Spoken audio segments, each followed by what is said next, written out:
Well, a very warm welcome to you on this most pleasantly clear evening. Conditions absolutely beautiful. Perfect for the beautiful game. Temperatures are kind as well. Hello, welcome back to Armchair Armory. It's been a tumultuous, such a wrestling word, tumultuous. So yeah, it's been a tumultuous 24 hours on the day that I'm recording this. I'm recording this preview for the Inter Milan game 24 hours after the absolute abysmal performance against Newcastle on the 12:30 kickoff on Saturday. Yeah, it's been an interesting 24 hours thinking about it, because there was nothing really that I could say or pull as a positive out of that game, even with City losing. I mean, it looked like until the last 10 minutes that Liverpool were going to lose as well, but yeah, they didn't. But we're now 7 points behind Liverpool, 5 points behind City. We're now in fourth behind Nottingham Forest. And yeah, I don't know if I would go as far as to say the season is over, because I think that's just reactionary bullshit that seems to happen with modern football fans. This, 21st century football fan mentality that if something doesn't remain in the opinion that you hold, then it is not worth having. It's like either it is this thing or we obliterate it. And like that's probably a bit too reactionary to be saying the season's over. But I would definitely say that right now the chances of us winning the league are very slim, because yes, City lost on Saturday, or lost yesterday, because I'm recording this on the Sunday after that game. But as we've seen before, they've dropped points early on in the season, and they've gone on an amazing run from January onwards, and then gone on to win the league.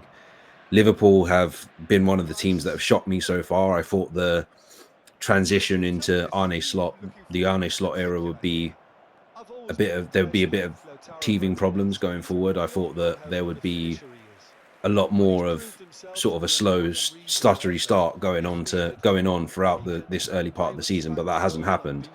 I think they've only lost one game so far this season. So it's interesting. I think for now anyway, depending on what happens in the league when we play Chelsea and Forest and games after that, is when we can look at it. I mean, 10 games in, I think I said after we lost to Bournemouth that we've been riding our luck a little bit. Even though we played all right against Leicester, played all right against Southampton, particularly in the second half against Southampton, we won those games, but there were signs that things were not looking quite right. And yesterday I don't think I've seen us play like that since the latter days of Wenger. I don't think I've seen that that badly, I'd say, because we had some bad performances in the early days of Arteta and in the Emery time, but I don't think it was ever where it looked like I don't think I've seen that since the latter days of Wenger, where we have a lot of the ball, but we're just not doing anything with it, and we're just doing the sideways backwards thing for ages and ages. And the team gets one chance, one goal, and they sit on it. And that's essentially what Newcastle did. Like, Newcastle defended very, very well. They scored a great goal. As I said in the reaction to it, you could turn around and say, oh, well, Saliba and Gabriel could have been tighter to Isak, but I think the ball was so good that, there's not very much you could really do about it. And they just defended really, really well, especially, and they nullified our wingers. Their fullbacks, Lewis Hall and Tino Livramento, absolutely had Saka and Martinelli in their pocket pretty much. So but we have to move on, and that's what I'm here to do, even though I've spent the first 4 minutes of this video talking about the Newcastle game. But we move on. Inter Milan away on Wednesday. This is going to be really tough. I think if it was the other way around, the fixtures were the other way around, and we'd lost to Newcastle and then we were going to play Preston, no disrespect to Preston, I would have been more like, okay, this is what we need. And that's what we had after Bournemouth. We lost after we lost to Bournemouth and drew to Liverpool, we then had the Carabao Cup game, and it's like, okay, fair enough. This is a bit of respite. We should win this game and regain a bit of confidence. But we've got, one of the giants of European football at their ground in the Champions League.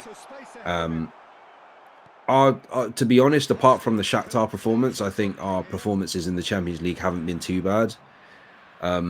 You'd say the first game against Atalanta, the reigning Europa League champions, you'd say 0-0 is a good result for the first game in this new phase of the Champions League and all this sort of stuff. You would say that, really good performance. I didn't see the game because I explained why, because I was stuck in a gridlock for 6 hours. But from what I saw and what I heard, it was a really good performance against Paris Saint-Germain. Not a great performance against Shakhtar Donetsk, but we still won the game, which was the most important thing. And now we head to the San Siro, not only needing to win to kind of push for those top 8 spots in the league phase, but we're also needing to win for a bit of confidence. And if we did win, I think it would be a huge bit of confidence. If we put in a performance and we beat Inter Milan away, that would be massive, because as I say, they're European giants. They're in and around the Champions League every season, pretty much, in and around winning the Champions League every season, pretty much. They've not been doing too well in the Champions League of recent, but they've been for as long as I've been watching football, they've always been, round of 16, quarterfinals, semi-finals, in some cases final, and in some cases winning. So yeah, like they're obviously no mugs, but I think it's going to be a game that we definitely need to win, both from a confidence perspective and for the competition as a whole, because depending on what happens today, as I record this, Manchester United will be hosting Chelsea at Old Trafford with, Erik ten Hag was sacked last week. And at the moment, Ruud van Nistelrooy is the interim coach. And they've got Ruben Amorim coming in. I don't know how you pronounce it, whether it's Amorim or Amirim. But yeah, they've got him coming in the next couple of games. Chelsea have been, this is what I've been saying pretty much to everyone that I've talked football with, and probably I've mentioned it a couple of times on here, that Chelsea have been the team that have shocked me the most this season. I expected Enzo Maresca to fall on his arse. I was expecting it to be another Chelsea merry-go-round. And somehow he's got that team playing. They've not had too much problems with injuries at the moment. I think the last time we played them, when we won 5-0 at the Emirates, Cole Palmer was ill, so he didn't play. I think he played at Stamford Bridge, and I think he scored in that game. I think he scored 2 in that game. I think he scored the penalty as well. So I think they seem to be playing. Like Caicedo looked like an absolute flop last season, and now he's looking like as good as he did when he was, on the rise at Brighton. So I think we need to win this game to sort of give us that confidence to go into the Chelsea game. I think this is sort of bigger than Preston in between Bournemouth and Liverpool. And Liverpool wasn't necessarily a bad result. Like, I think the fact that we've, against Liverpool and City, we've done the same sort of thing where we've been 2-1 up and then, conceded a late goal, is not ideal, but still, like a draw at City, you could probably say we could have done better at home to Liverpool. I think we were the better team for the most part, but yeah, it is what it is. You didn't lose. That's the most important thing. I think it's bigger than that Preston game in between the Liverpool game and Newcastle. I think, because of the team that we're playing, I think we do need to, I know it's a cliche thing to say, but I think we do need to make a statement. I think we do need to go out there and we do need to win. Again, I think if we go to the San Siro, the Giuseppe Meazza, however you want to pronounce it, or whatever you want to call it, if we go there and play like we did against Newcastle, we're going to get absolutely battered. Because they're a decent side, Inter Milan, a very, very decent side. I'm trying to look at what their last fixture was. Yeah, they played Empoli. Was their last fixture. Who's their starting lineup nowadays? So yeah, they've got like Lautaro Martinez, Martin Thuram, people like that. Mkhitaryan, who's not a great player, but he's a decent player. Not really a swap for not really a comparable to Alexis Sanchez, who we swapped with Manchester United. Swapped him for Manchester to go to Manchester United. Swapped Sanchez to go to Manchester United. I mean, but yeah, they're a decent side. As I say, heavyweights of European football, and I think if we can get a result there, particularly ideally a win, then I think it would stand us in good stead, both from the competition and going into the Chelsea game. Like at this moment in time, I have no confidence for Chelsea whatsoever. And when I preview that game, if I preview it, because there's something going on Sunday outside of everything, which means I might not get back in time to watch the whole game. But yeah, if I do preview it, I will probably say that I'm not confident because, yeah, as I say, Chelsea have shocked me this season. They've been pretty good from what I've seen. Apart from their opening game against City, I think they've been pretty good from what I've watched. But yeah, with Inter Milan, I think we can win because, on paper, people would look at Paris Saint-Germain and say that, that's going to be a tough game. Yes, it was at home. It was at the Emirates, but still, like, people are going to look at that and say, I think in the preview for that, I said, I think we've got more of a chance against them than we did a few years ago. And I feel the same way with this game. I think they're not the same team, that even the team that we beat 5-1 at the San Siro all those years ago, I don't necessarily think it's the same team. So who knows? But I think in order for confidence, especially, I think we need to win this game. It'll be interesting to see what Arteta does as well in terms of the starting lineup, because there's been a lot of criticisms over his team selection and over the tactics over the past few games. Probably since like the Spurs game, there's been a lot of criticism. The makeshift number 10 with Trossard.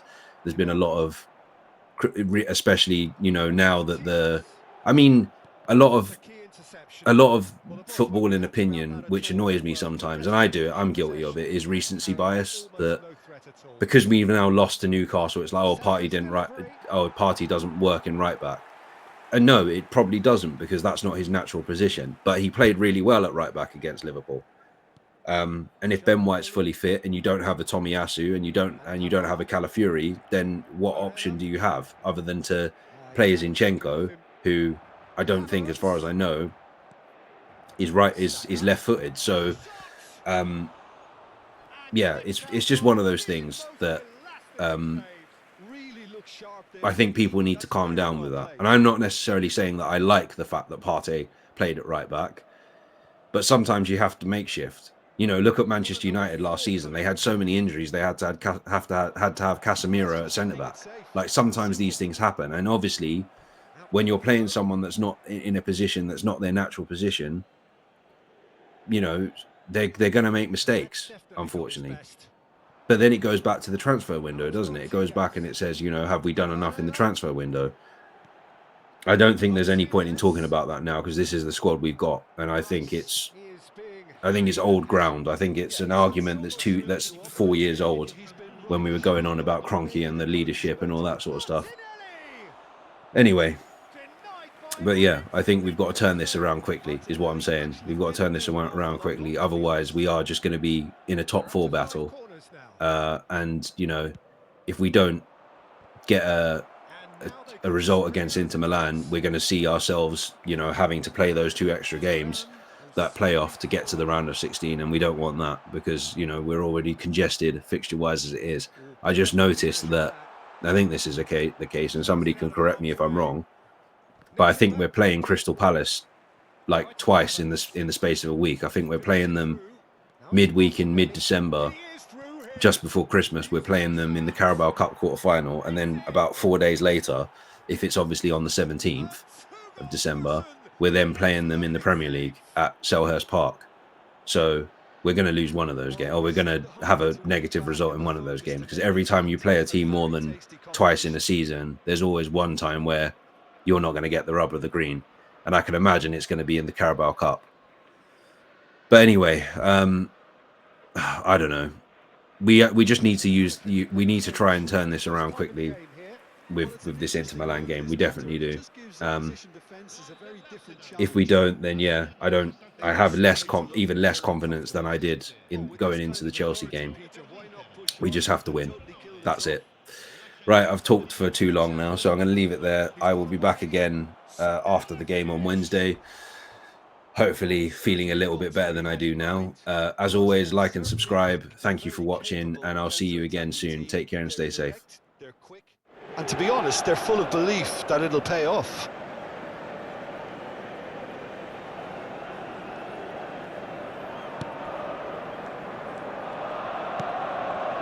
Çalhanoğlu. Damian. He's found the way through. Taremi. Shapes to shoot! It's loose and there's a race for the ball.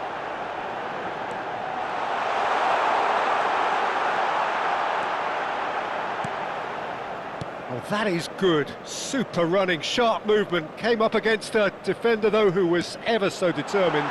Well, you could see he was eager to get a shot away, but there was too much flesh and bone in his path. Trossard.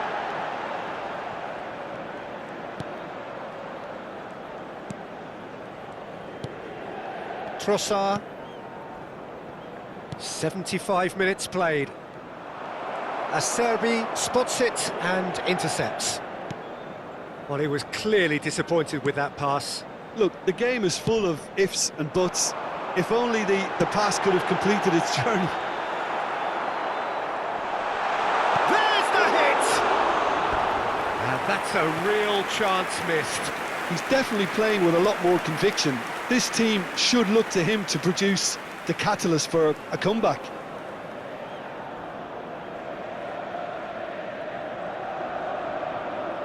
Sostituzione per l'Inter, numero 36. Final checks on the touchline. A change about to occur. Lasciano il campo per il numero 2, il numero 8.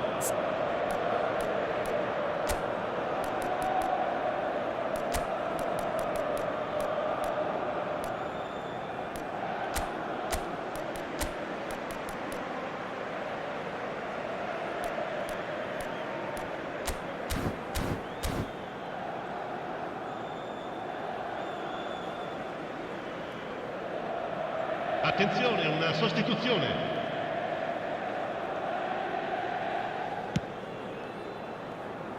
Rice. Havertz. And it's Sterling. Sterling couldn't quite force his way through this time, but boy, he had a go at it. Well, I appreciate the fact he's trying to make a difference, and if he carries on like that, he... In with a header! And it's there! And they are pulling clear here. Just so calm under pressure, and he managed to fashion a fine finish. Well, he had to deal with an awful lot of unwanted attention, but his tenacity won the day. And very quickly, the substitute made his mark. I think the manager's claiming an assist here.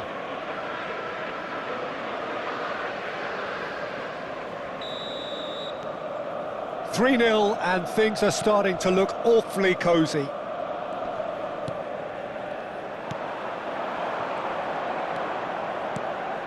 This is the time you need that pace. Can he get onto this? There's no flag. In by Martinelli. No way through there. Mkhitaryan. And the assistant referee rightly gives him offside.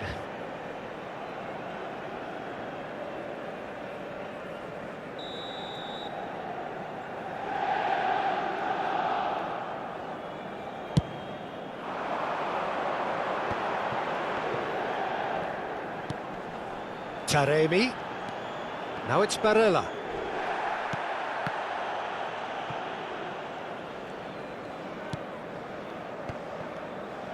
It's a good run down the right. Çalhanoğlu. Taremi! It's off target and by quite a way.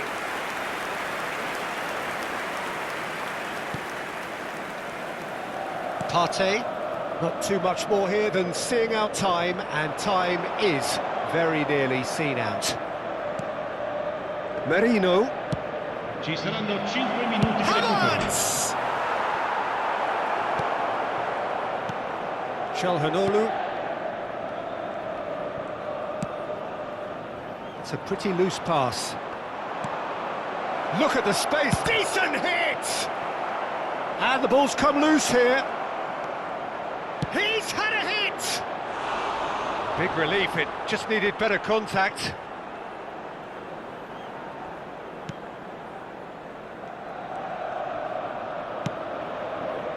Arnautovic.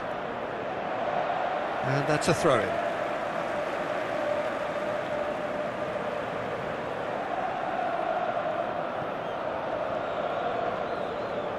Merino. Added time is up, and there goes the whistle. Arsenal pretty much in utopia, imposing themselves in the manner they wanted right from the start. A show all about one side's remorselessness, ruthlessness, relentlessness. Partey picking up the Man of the Match award, and no surprise there. How do you look back on the game then, Jim? There's a solidity about them, almost as if they set up not to lose and see how things unfold. That eases the pressure on the strikers, who can afford to be patient, and it's all paid off. Well, thanks to Jim alongside me, and as the fans make their way home, so must we. Good evening to you.